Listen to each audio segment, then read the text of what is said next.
आप नहीं हो ओके स्टार्ट। जूम करूं क्लास कितनी स्टार्ट हुई? 11:40 और कब होती है? नॉर्मली कब होती है? सर बिजनेस की 11:15 टाइम है सर। क्लास की लेट स्टार्ट। पता नहीं लेट है सर लेट है 12:40 से 11 11। जुलाई का लेक्चर कौन सा? देखो बैच 5 का कौन सा?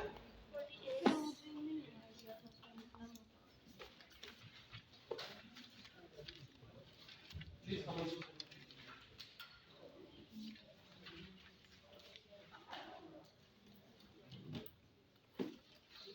मैंने आपको एक सवाल दिया था barry.com। किस नाम से था? होमवर्क सवाल साहिल एंड साहिल एंड के नाम से किसने नहीं किया? सबने किया? क्यों नहीं किया? और किसने नहीं किया? क्यों?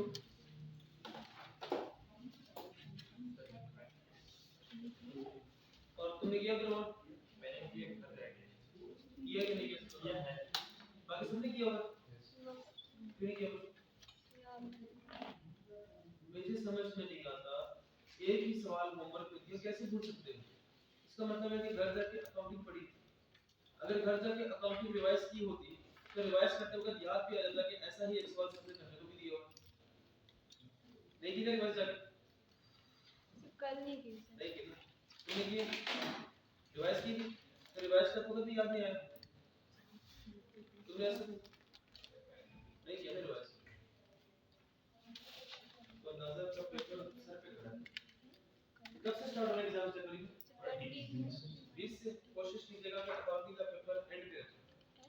आपकी वजह से भी होता है ना, रजिस्टर कराते हो कौन सा पेपर पहले देना है कौन सा बाद में देना है, सारे दोनों बैचेस ने मिल के एंड पे अकाउंटिंग का पेपर देते हैं, पहले बाकी देते हैं। गैप तो नहीं है ना हो गया क्या? फिर छुट्टी कोई नहीं? सर 20 से 21-22 20 को दो।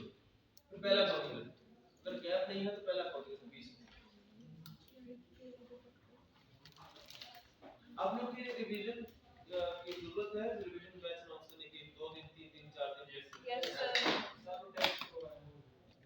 अगर हम उस रिवीजन में बजाय इसके प्लीज ना हिलाएं इससे, वो रिवीजन में बजाय इसके कि हम टॉपिक को डिस्कस करें, क्या जो आपके टेस्ट हुए उनको अगर सॉल्व कर लिया जाए, टेस्ट को सॉल्व कर लें, जो बड़े बड़े टेस्ट हुए थे एमसीक्यूज को सॉल्व कर लिया बेहतर नहीं? आज प्लान करते हैं उसको, एक पोस्ट बनाऊंगा उसको अनाउंस कर दूंगा पब्लिकली भी, सारे बच्चों के अनाउंस कर दूंगा, उसमें हम टेस्ट की डिस्कशन करेंगे। देखिए टेस्ट की डिस्कशन भी हो जाएगी और आपके कांसेप्ट्स भी रिवाइज हो जाएंगे, लेकिन याद रखिएगा जो टेस्ट की डिस्कशंस होती हैं एक एमसीक्यू किसी एक चैप्टर से होगा, दूसरा एमसीक्यू किसी दूसरे चैप्टर से होगा, कंफ्यूज तो नहीं होंगे? पक्की बात है? चलिए जो सवाल किया जाहिर है 2 वाला जिन बच्चों ने किया दिया उनका आंसर 1 2 7 3 8 ही आया। किसी का इसका आंसर सेम ना आया हो ऐसा बच्चा, आपका क्या आया बच्चे? 1 5 समथिंग आया, बाकी किसका डिफरेंस आया और किसका? हमारा क्या आंसर है?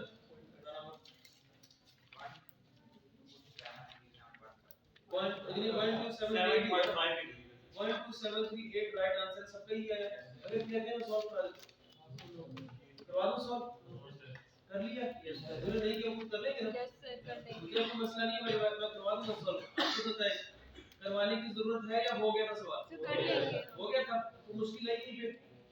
अच्छा एक चीज देखें और सॉल्यूशन हम सामने ओपन करें, सॉल्यूशन ओपन करें, साहिल एंड को वाला सॉल्यूशन ओपन करें। अब ध्यान से मेरी बात सुनो, ध्यान से।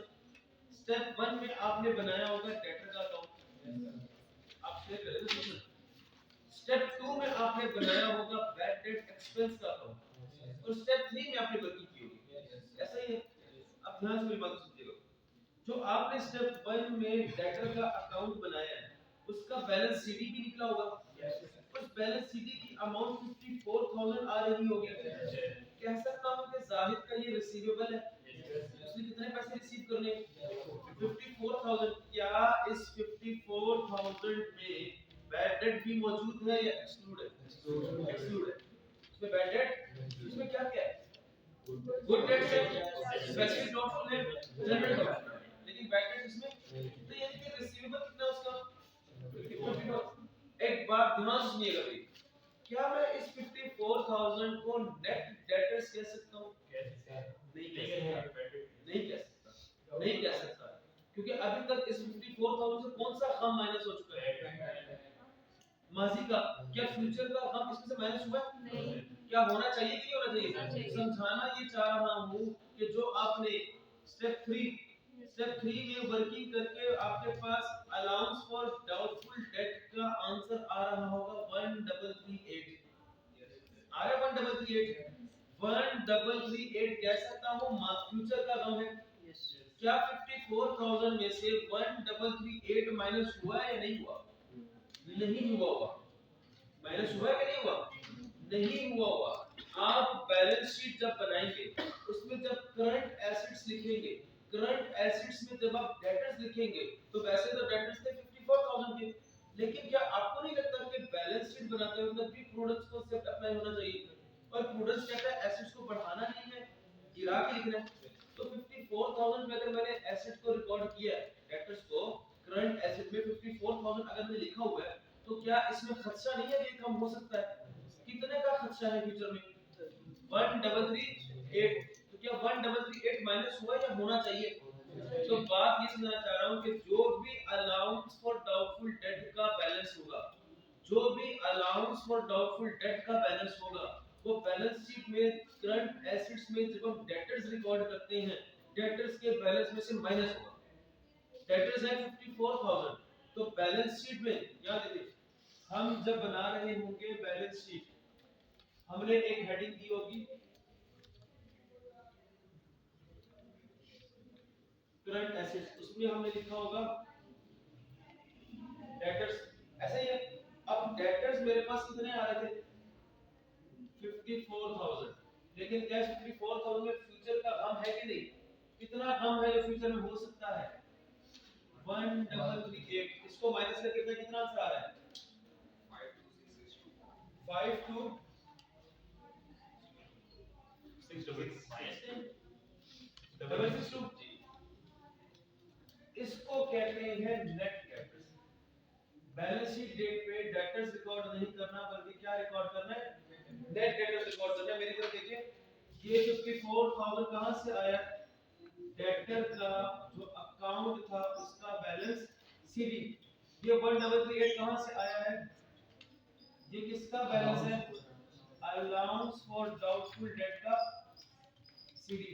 देखिए लेटर में देखिए, बस स्टेप 4 देखिए, अलाउंस फॉर डाउटफुल डेट का लेटर बनाया हुआ, उसका बैलेंस सीडी कितना आ रहा है? 1338। 188 या वर्किंग देखिए, वर्किंग में कितनी अमाउंट आ रही है? 188। तो ये किसका सीडी है? अलाउंस, यानी बैलेंस शीट डेट में डेटर्स रिकॉर्ड नहीं करने वाले क्या रिकॉर्ड कर रहे हैं? Net debtors. और नेट डेटर्स कैसे आते हैं? जो डेटर का सीडी होगा उसमें से अलाउंस का सीडी माइनस करना। क्या इस, अब मैं कह सकता हूं इस 52,662 में से बैड डेट भी माइनस हो चुका है, इस 52,662 में से अलाउंस भी माइनस हो चुका है, इसमें माजी का गम भी निकल चुका है, फ्यूचर का गम भी निकल चुका है, इसलिए इसको नेट डेटर्स कहता हूं। बैलेंस शीट डेट में नेट डेटर्स को रिकॉर्ड करते हैं। यानी कि एक चीज एडिशनल चीज आपने सीखी वो ये कि डेटर का जो सीडी है उसको करंट एसेट में नहीं लिखना, बल्कि उसमें से किसको माइनस करना है? फ्यूचर के गम को भी माइनस करना है। फ्यूचर का गम के नाम क्या है उसका? Allowance for doubtful. इसको allowance for bad and doubtful debt भी कहते हैं, अलाउंस फॉर डाउटफुल डेट भी कहते हैं, अलाउंस भी कहते हैं। इसको अलाउंस का वर्ड साथ जरूर है। क्या ये बात समझ आई? क्या रहेगी ये बात? रहेगी ये बात? याद लिखवा दो। देखिए देखिए एग्जाम फोकस पॉइंट, बोलते हैं इसमें exam focus point.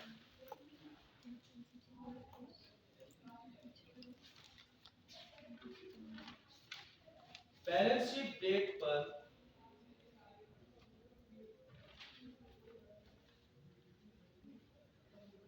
Balance sheet date पर करंट एसेट्स में, बैलेंस शीट डेट पर करंट एसेट्स में नेट डेटर्स को रिकॉर्ड करते हैं। बैलेंस शीट डेट पर करंट एसेट्स में नेट डेटर्स को रिकॉर्ड करते हैं। वैसे क्या ख्याल है अगर एफआर पढ़ाना शुरू कर दूं, क्या कहते हैं आप लोग? आपके आप लोगों ने आना एफआर पे से पढ़ा देना इंशाल्लाह। आप क्या कहते हैं फेब में आएंगे इंशाल्लाह, जनवरी में पीएससी पास कर लेंगे। इंशाल्लाह। तो अगर टैक्स और ब्लॉक में आर1 भी पढ़ाना शुरू कर दूं, पढ़ा रहे सर। क्योंकि आप लोग वही ब्रीड हो जिसको अकाउंटिंग मैंने पढ़ाई थी। यस सर, हम भी यही कह रहे थे ना आप ही पढ़ा। क्योंकि आप पीटी वाले में फोर्स करते थे कि आप वहां पढ़ाएं, क्योंकि वहां मैं भी बैच पढ़ा रहा हूं सर इधर पढ़ाएं।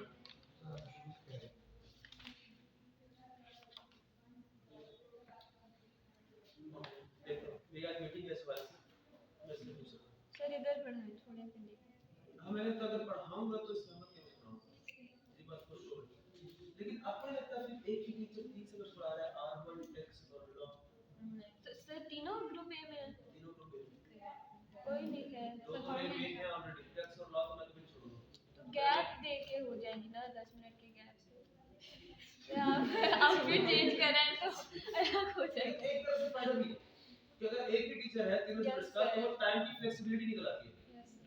फ्लेक्सिबिलिटी से बोला जाएगा एक सिलेबस टाइम में खत्म हो रहा है तो हम जिस तरह लॉ मेरा टाइम खत्म हो गया, अब लॉ के टाइम को हम आर1 में ऐड कर दें या लॉ के टाइम को हम टैक्स में ऐड कर दें, 10-10-15 मिनट की ब्रेक बीच में ले लें, तो फ्लेक्सिबिलिटी निकल आती है। लेकिन अक्सर बच्चे कहते हैं कि एक ही टीचर से पढ़ते हैं तो मिक्स हो जाएगा, लॉ वाला टैक्स में मिक्स हो जाएगा, टैक्स वाला आर1 में मिक्स हो जाएगा। सर नए टीचर की समझ आने में भी बहुत टाइम लगता है ना, तो जिनकी आती है वही पढ़ाएं तो ज़्यादा इजी होगा समझ। आप इसमें कितने मिलेंगे एफआर और पढ़ने के लिए? सर आप जो पढ़ाएं हमारे लिए कितने बच्चे मिलेंगे एफआर के लिए? टैक्स और लॉ के लिए टैक्स और लॉ पे ऐसा हाल है, आर1 में ऐसे आया। मतलब आपको ये डाउट होगा कि पता नहीं पहली बार पढ़ा रहे हैं पास करवा भी देंगे नहीं सर मैं तो दोनों हाथ खड़े करती हूँ।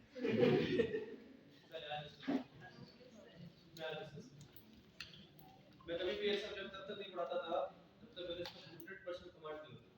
तो अगर एक दफा मैंने ये मान ली कि मैंने अकाउंट पढ़ाना है तो इस चीज से तो बेफिक्र हो जाऊं कि उसमें मेरी कमांड है कि नहीं। इनफैक्ट मैंने एफआर1 पहले पढ़ाया भी हुआ है, लेकिन ऑनलाइन स्पेशल रिक्वेस्ट पे स्पेशल बच्चा पढ़ाया बैच में। हमारे पहले वीडियो में कभी नहीं तो आप पढ़ा जी आपको यही कम्युनिकेशन बनेगा एफआर1 टैक्स और पीला आप टोटली मेरे पास आ जाओगे। नहीं सुनो बच्चा नहीं सर सर ऐसा नहीं हो सकता आप अगर पढ़ाएं मतलब तीनों सब्जेक्ट तो सबसे पहले आप एक सब्जेक्ट कंप्लीट करें फिर दूसरा फिर नहीं हो सकता है कि उसका आपको मसला होगा। अगर तीनों साइड बाय साइड चलेंगे ना तो आप तीनों की तैयारी सही कर लेंगे और आप तंग नहीं होंगे। एक सेकंड पढ़ के पता हो जाता है सर तो क्या मिक्स होने का वो बच्चा कहता है ना कि सर जो टीचर टेक्स्ट पढ़ा रहा है वो एफआर1 पढ़ा रहा है तो टेक्स्ट वाला एफआर1 में मिक्स हो जाता है, ऐसा होता है? नहीं सर नहीं पढ़ा नहीं इस तरह नहीं होता है। नहीं होता।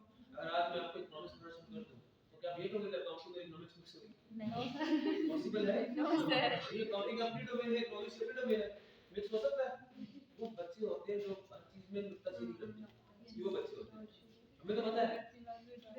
और ऐसे बच्चों के लिए फिर मेरा जो ये वाला पोर्शन है ना ये काम करना छोड़ जाता है। हां बहुत जल्दी काम। सर आप ग्रुप बी का कुछ भी कोई सब्जेक्ट पढ़ाते हैं? ऑडिट सबसे तगड़ा पेपर वो भी था। लास्ट टाइम मैंने ऑडिट पढ़ाया, लास्ट अटेम्प्ट में ऑडिट पढ़ाया और लास्ट अटेम्प्ट में मैंने ऑडिट में मेरे पास थे 12 बच्चे। प्लीज साइज बता रहा हूं, झूठ नहीं बोलूंगा।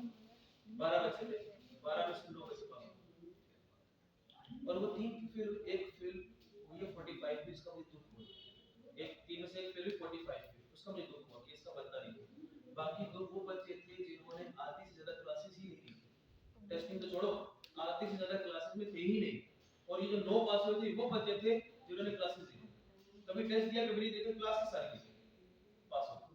इसमें एक बच्चा वो था जिसकी 4th अटेम्प्ट थी ऑडिट में। बेचारा बच्चा सर मैं क्वालीफाई नहीं कर पाया, मेरा ऑडिट नहीं पास हुआ। आया मेरे पास सिर्फ ऑडिट क्लास में इतनी दूर से आता था बाइक में, एक क्लास थी उसका ऑडिट पास हो गया। अभी रिसेंटली बीपी में उस क्लास में आया था तो मैं चाय पी गया तो खड़ा होकर सलूट कर रहा, क्या हुआ सर ऑडिट पास हो गया, मेरा क्या क्वालिफाई हो गया। 12 पता लगे आप लोग ऐसे सलूट देख रहे हैं, हंसी आ रहा है। 12 10 वर्ष तक पढ़ा जी। अच्छा मैं आपको फायदा है ना आपको जो पॉइंट मैंने बताया ना, तो क्या फायदा है आपको? अभी आपको एक बच्चा बोलो बैलेंस शीट डेट पे करंट एसेट्स में कौन से डेटर्स रिकॉर्ड होते हैं? Net debtors. नेट डेटर्स का फार्मूला लिखो। नेट डेटर्स कैसे निकालते हैं? डेटर का CD minus allowance for doubtful debt का सीडी। फार्मूला यही बनता है ना, डेटर का CD minus allowance for doubtful debt का सीडी। अच्छा, अलाउंस फॉर डाउटफुल डेट का सीडी भी कह सकता हूं, वर्किंग मंथ का टोटल भी कह सकता हूं, एक ही बात है भाई। तो ऐसा लेजर है जिसका सीडी पहले आ गया, लेजर बाद में बना, तो सीडी करना बेहतर। देखिए डेटर का CD minus allowance for doubtful debt का सीडी, इससे नेट डेटर्स आएगा। बैलेंस शीट में सिर्फ डेटर्स रिकॉर्ड नहीं करेंगे, किसको रिकॉर्ड करेंगे? ये वो बात है जो अक्सर बच्चा भूल जाता है, अक्सर बच्चा भूल जाता है। आपने जज्बाती नहीं होना, डेटर्स नहीं रिकॉर्ड करने, नेट डेटर्स रिकॉर्ड करने। Is that clear? जिस तरह हम सेल्स नहीं रिकॉर्ड करते हैं, नेट सेल्स रिकॉर्ड करते हैं, उसी तरह डेटर्स भी नेट डेटर्स होते हैं। ओके चलो, अब 90% कॉन्सेप्ट इस चैप्टर का हो गया। 10% वाली बात करने जा रहा हूं, थोड़ी सी टेक्निकल, थोड़ी सी आपको बात चुभेगी, लेकिन समझना जरूरी है। हेडिंग बनाए year and adjustments. Year and adjustments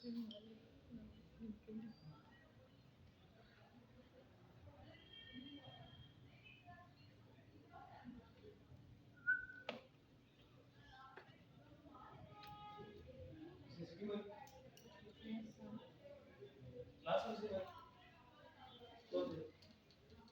बाहर से नहीं, बाहर से ही क्लास से बाहर से ही। मुझे क्लास से तुम्हें से किधर दूसरे बाहर से। मोहम्मद जन्म नहीं है आज। नहीं सर, ये बता दो प्राइवेसी मतलब नहीं ये कैसे पास करोगे कोर्ट में? समझा दो कैसे पास होगा। कहानी सुने, ईयर एंड एडजस्टमेंट्स का मतलब क्या है? आपको पता है साल खत्म होता है 31 दिसंबर, जो ये रिकॉर्डिंग लेक्चर दिए थे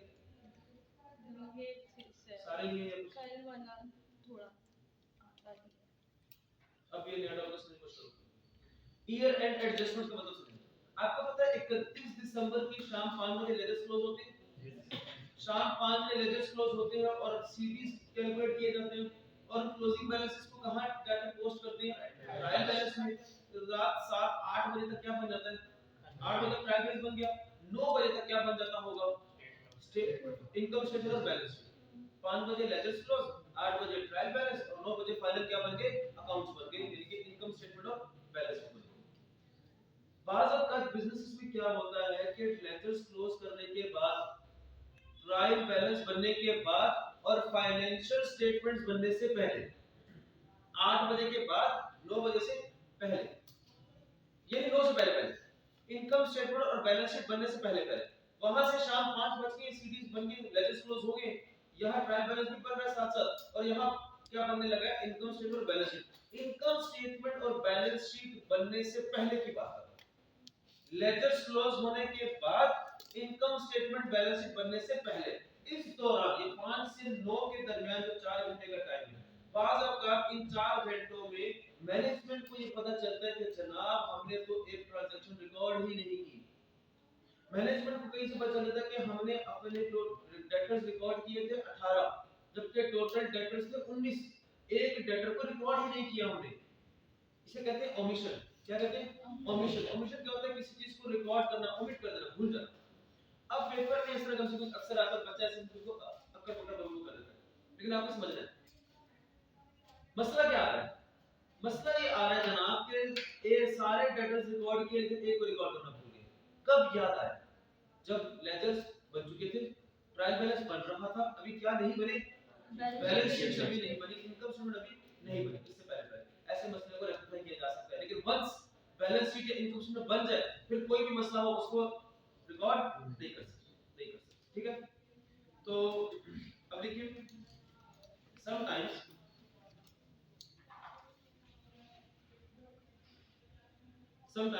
management forgets to record, sometimes management forgets to record some business transactions, sometimes management forgets to record some business transactions। कल क्या पता हो जाएगा?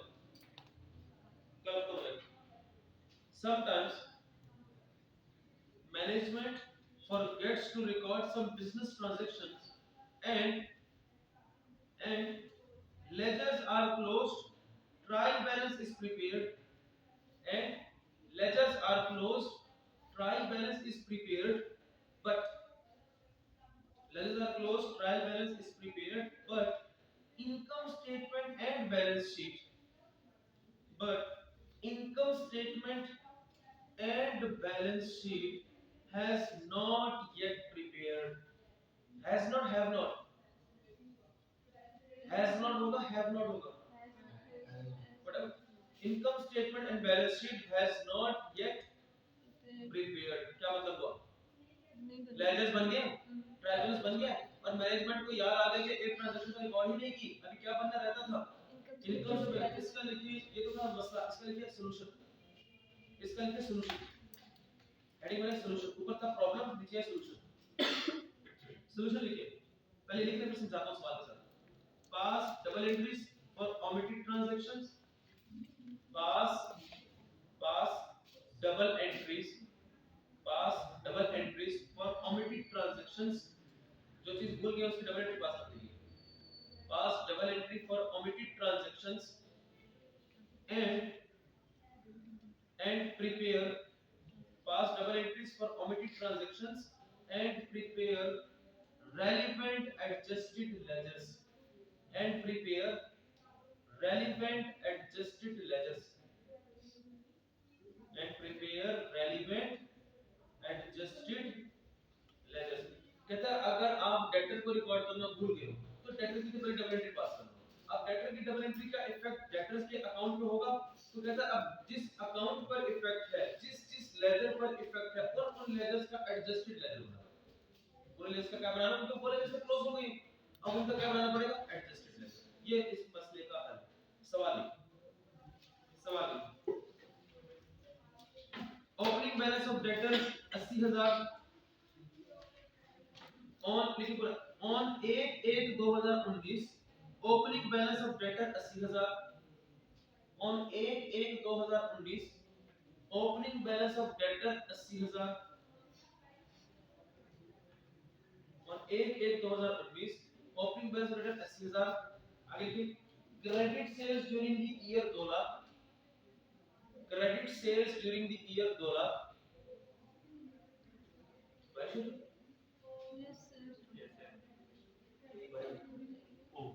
बारिश अंदर का इधर ले क्लास के बाद सब एक एक कपड़ा उठा के आए बाहर, एक जरूरी काम। क्रेडिट सेल्स ड्यूरिंग, मैं कहूंगा sir, credit sales during the year 2 lakh, cash received from debtors 40,000, cash received from debtors 40,000, 40,000, 40,000। लिखते हैं credit sales return, credit sales return 20,000, credit sales return 20,000, bad debt 12,000, bad debt 12,000। बात समझ आ रही है? इन्फॉर्मेशन ऐसा समझ में हो रही है? अगली नोट लीजिए, opening balance of allowance for doubtful debt. क्या आपको अलाउंस फॉर डाउटफुल डेट का लेजर बनाना आता है? उसका पहले क्या नहीं करता है? सीडी। लेकिन क्या उसमें पीडी भी होता था, लेकिन जीरो था। आपके होमवर्क वाले सवाल में जीरो नहीं था, कितना था? 600। इस वाले सवाल में भी है, देखिए opening balance of allowance for doubtful debt on 1/1/2019, यानी 2019 के स्टार्ट में डेटर्स का ओपनिंग भी बता रहा था मुझे, अब अलाउंस का भी ओपनिंग बता रहा है। Opening balance of allowance for doubtful debt on 1/1/2019 4,000, 4,000। होगा प्लस वाला 600 था, इसमें कितना है? 4,000। Rate for general allowance, rate for general allowance, ये कौन सी की बात कर रहा है? जनरल डाउटफुल डेट की बात कर रहा है। Rate for general allowance 10% per annum, 10% per annum.